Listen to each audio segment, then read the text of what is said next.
Where are we now? We are on the top of the Iki Trail. The distance to the volcano is around 2 miles.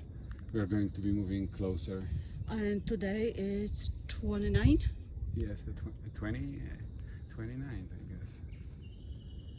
It's 29th of June. 29th of June, the next episode for the Kilauea volcano. Beautiful. Wow. It's bigger than last time. Higher. We just went for regular trails, walking. We were on another tube outside, and we hear the noise. Beautiful.